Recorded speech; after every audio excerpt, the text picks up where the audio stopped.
Story 1. A small tinfoil meth pipe was being casually passed around at a friend's backyard barbecue. It was an unassuming suburban McMansion area, and everyone there was in their mid-30s and somewhat nerdy, which made the situation baffling. Story 2. Just about every time there is a corporate meeting where human resources assures everyone it is a judgment-free, safe space, the heads of departments are also present.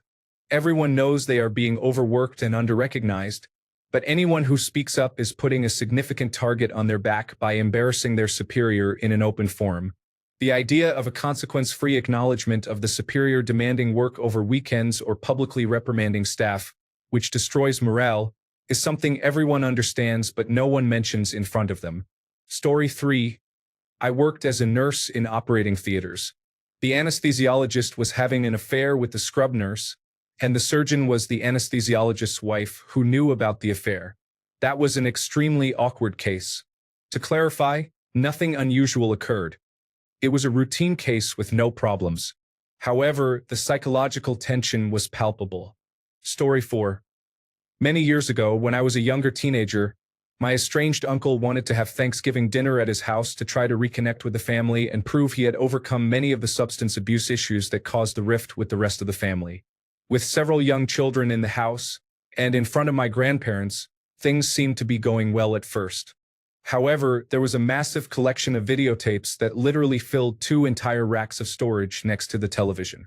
Some of the content was extremely explicit and left out in the open for everyone to see. What made it worse was that he kept trying to comment on the football game, but it was impossible to look at the television without seeing numerous videos featuring nudity on the cover. This awkwardness continued for a while until my mom, who had been in the kitchen helping cook since we arrived, came in, saw the videos, and lost her temper with him. We left almost immediately. I never understood why he thought it was a good idea to leave those tapes out or why no one else had spoken up until that point.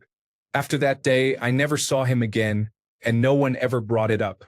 I suppose the moral of the story is that when you're trying to prove to your family that you've turned over a new leaf, it's best not to leave explicit material in plain view for children to see. Story 5. On a global level, the ongoing collapse in biodiversity is a significant issue. We are causing a mass extinction, yet it is rarely discussed. This problem is at least as serious as climate change, which receives far more attention. I believe it is largely ignored because addressing it may be even more challenging than tackling climate change, and we are already struggling with that. Story 6. The Epstein client lists. They believe this situation with Diddy has distracted us enough to forget. Story 7. I attended a graduation ceremony last year, and the pouring rain made the event a complete disaster. There was clearly something wrong with the commencement speaker. His face was red, his words were slurred, and he appeared unsteady. Initially, I was concerned he might be experiencing a medical emergency, but he continued to talk about himself and his accomplishments in a disorganized manner, without collapsing during his 15-minute speech. The professors on stage, along with the chancellor, fully dressed in their ceremonial attire and sheltered from the rain, looked at him as if he was offering insightful remarks, but his statements made no sense. He mentioned losing a significant amount of money, claiming he had seen rock bottom, and that people had threatened his family's safety. Throughout the ceremony, he made fun of the graduating class for sitting in the rain, as well as a student who had forgotten an umbrella, which came across as tone-deaf. He acknowledged his wife on stage, who appeared unfazed by his slurred speech. When the president came up to continue the ceremony, the speaker interrupted him a few minutes later despite the rain soaking everyone. The chancellor allowed this to happen.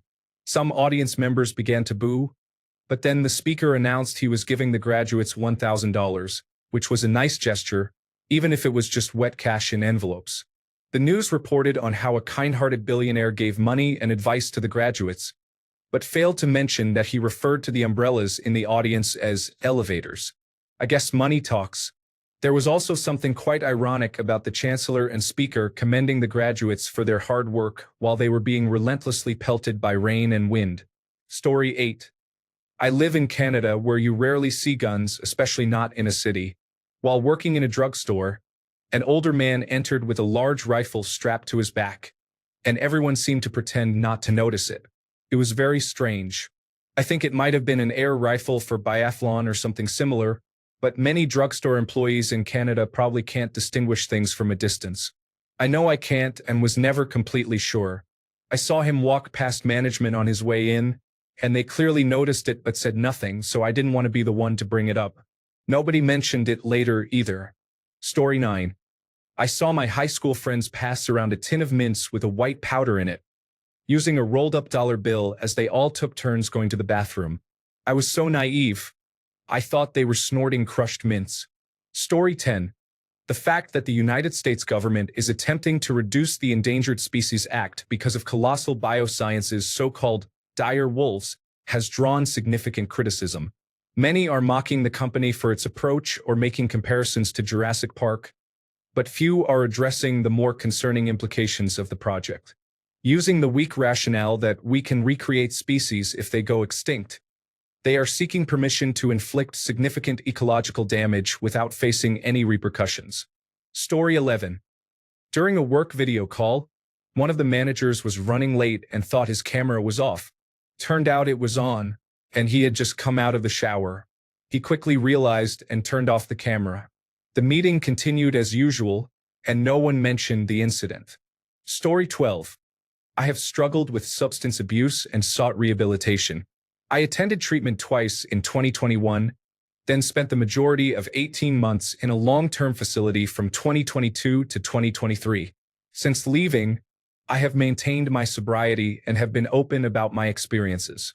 However, aside from my parents, the rest of my family refuses to acknowledge my treatment.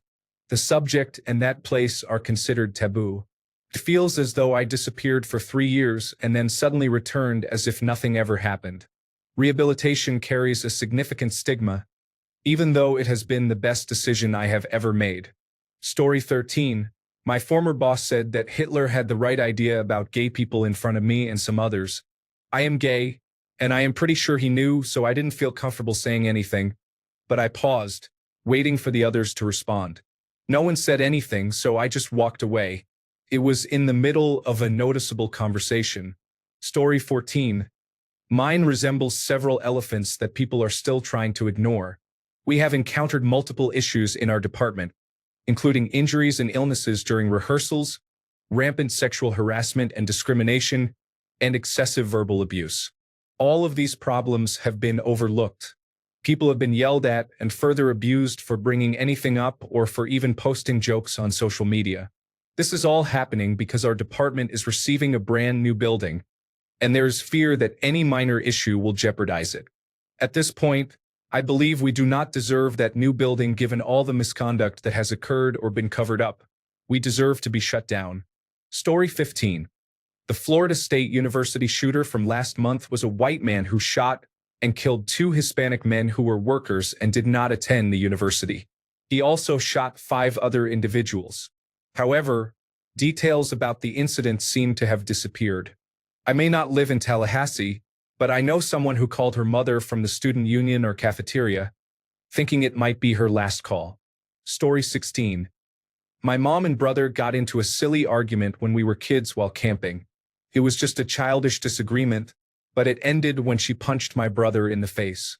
Other than one of her annoying friends, who I later learned was a child abuser, muttering serves him right, no one said anything. Story 17. When 2 people in the group clearly have something going on, but they keep acting like we're all blind. Babe, your eyes do that heart emoji thing every time he talks. Story 18. The Florida State University shooting last month involved a white student, Phoenix Eichner, who killed 2 Hispanic workers, Robert Morales and Tiru Chaba, and wounded 5 others. It seems to have vanished from the news. My cousin at Florida State University hid in a classroom, terrified. Why is there no discussion of a motive? White supremacist views were noted, and then there was silence. Story 19. Company-wide Zoom meeting. The executive logs in with a bottle of scotch, clearly tipsy. He starts off by saying, "Let's be honest. None of you are hitting 4th quarter targets." Nobody responded. Human Resources sent a follow-up email thanking him for his transparency. Story 20. I attended a birthday party for a friend's 4-year-old. The mother of the birthday child has a very sweet dog who was quite disruptive throughout the party. The dog rushed into everyone, particularly when guests first arrived, causing several children to fall and many parents to drop the presents they brought. The dog stole food directly from people's hands, wagging its large tail and bruising people's legs while knocking kids over.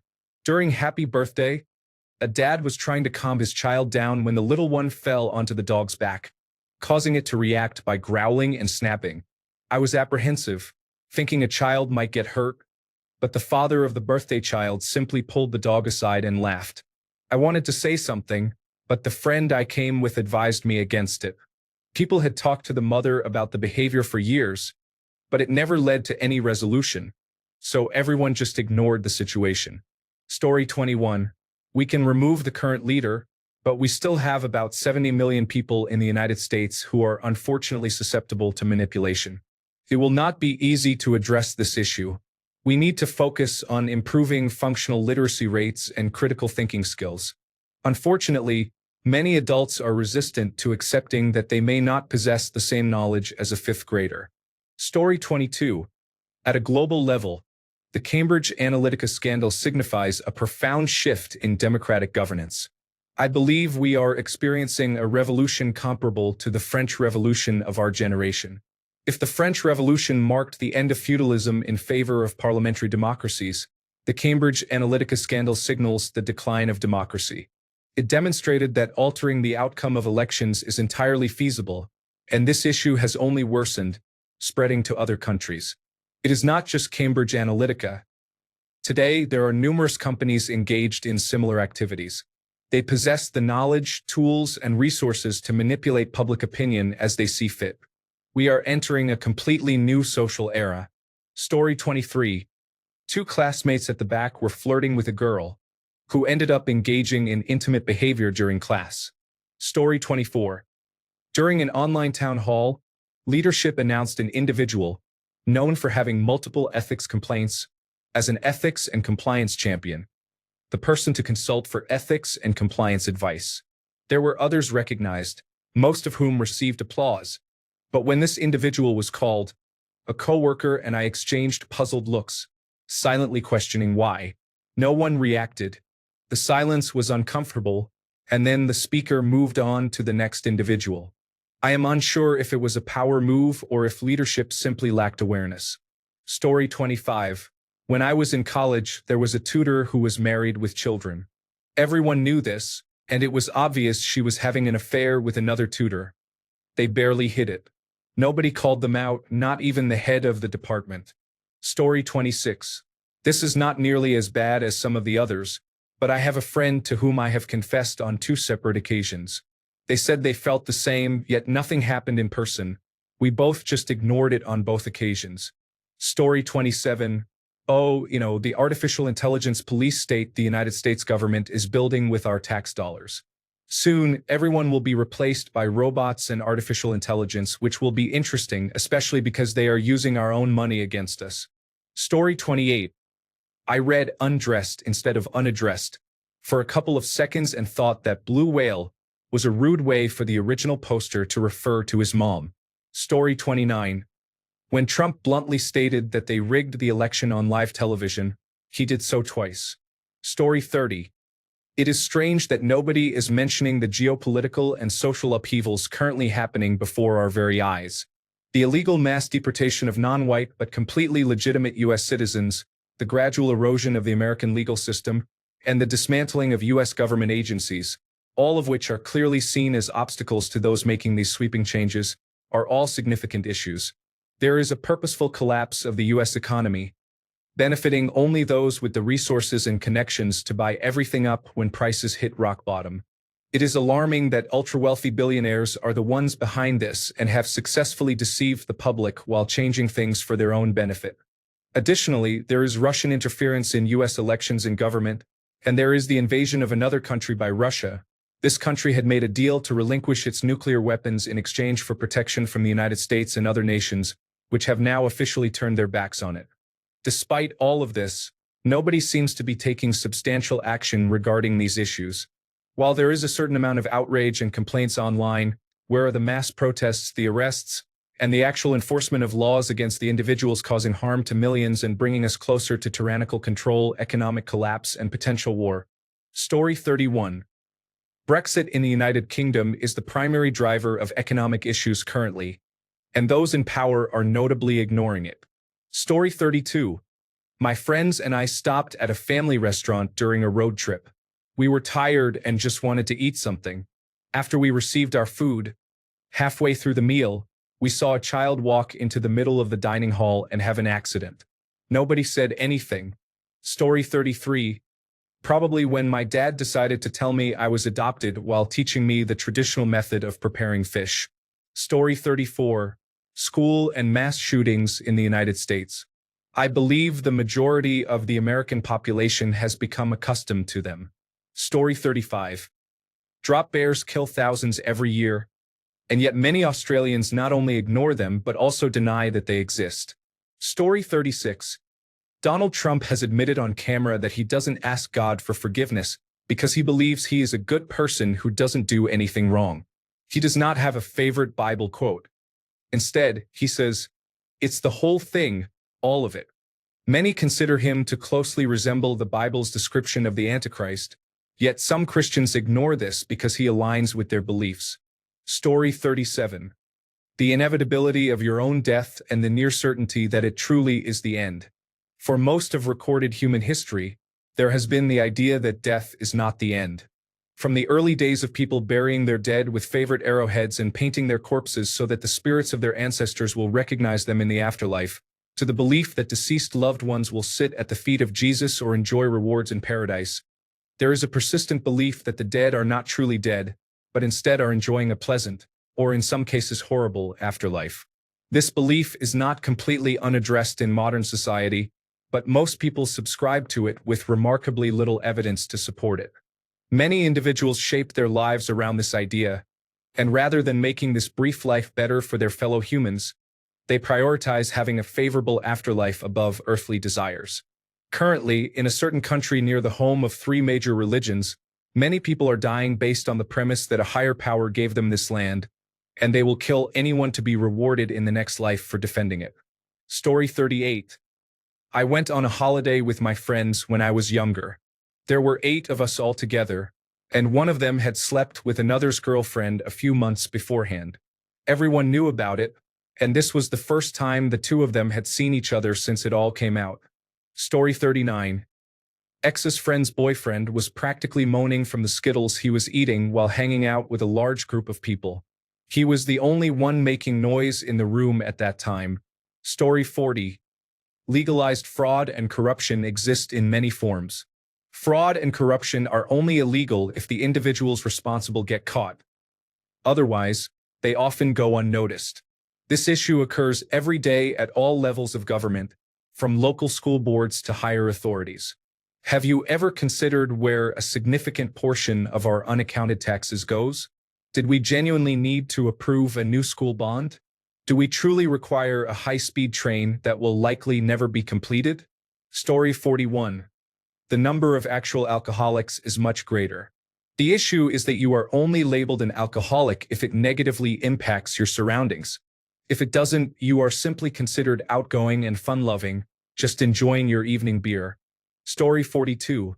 The fact that humans' default setting is to lie about everything makes it hard for me to believe anything I hear, and this is made worse by the media. Creates an unpleasant reality. Story 43. What I can only describe as the social justice warrior part of this fitness group I am in is supposed to be a space that is against bullying and the other negativity one might experience in fitness communities. It aims to ensure nobody feels bad about any aspect of their appearance or identity. Yet, this all goes out the window when someone crosses an arbitrary line. I have seen many people get attacked over something posted in good faith, and instead of someone calmly explaining the blunder to the original poster, they just tear into them. Sometimes this starts and ends in one day, and sometimes it lasts longer. For instance, a woman posted a lighthearted comic that you might see in a bland magazine. It was a bit spicy, but nothing most people would lose sleep over. She thought she was doing good, as she was a bit older and what she posted was something that used to be appreciated. However, the people in the group didn't see it that way. They were more concerned about the comic being at anyone's expense, even though it was no different from what you might see in many forms of media. After being attacked, the original poster was confused and didn't start any trouble. The next day, she posted about how shaken up she was and was unsure of what she did wrong. Yet, people continued to tear into her and make fun of her. Then, a moderator posted a screenshot of a message the original poster sent her, adopting a moderator persona. As if this was a serious disrespect, the message reflected how anyone who was upset would respond, being neither aggressive nor rude. Yet everyone in the comment section acted as if it was something you might see in a more toxic community. The main issue is that in this group, the administrator and moderators lead the charge with all of this while acting as if they are impartial. The administrator behaves like a megalomaniac, and the moderators are casual about being unhinged, joking openly about everything.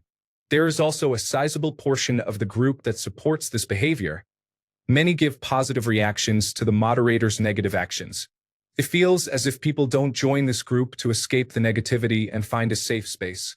Ironically, the most abrasive members of the group are often the ones who might need it the most.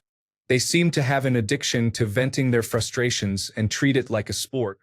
However, there are some people in the group who do not subscribe to this behavior, but they feel powerless to change it. If they didn't lash out at people posting in good faith or engage in mob mentality, things would be fine. It has become a situation that feels like a joke one might see parroted somewhere. Story 44. My mom and her husband were spending time with their close friends. My mom's best friend and her husband. I was 13 at the time, and it was uncomfortable to witness. I would see her husband slide his hand down her best friend's back and engage in other inappropriate gestures. I knew my mom wasn't oblivious, and he was clearly aware of his actions. My mom and he have since separated, and he has been happily married to her former best friend for 11 years. He owned a boat and vacation homes in Europe and Hawaii. He was truly unfortunate. Story 45. People say they are going to fight when, in reality, they will just have others do the fighting so they can continue criticizing how heroic their struggle is and how oppressive others are. Story 46. I was dancing in a club with my brother and his girlfriend when she swung her upper body and gently clapped me on the testicles. We both turned away and it never happened. I told myself that I needed to remember this because if I didn't, it would be as if it never occurred. That's the only reason I remember it. I think this phenomenon probably happens all the time, and we often forget it. Story 47. Discard the whole man mentality, abandoning an entire generation of young boys. Issues will soon arise. And you thought involuntary celibates were a problem. Story 48. Joe Biden's noticeable decline in cognitive function during his term as president. An unelected group of staff members effectively running the country for 4 years.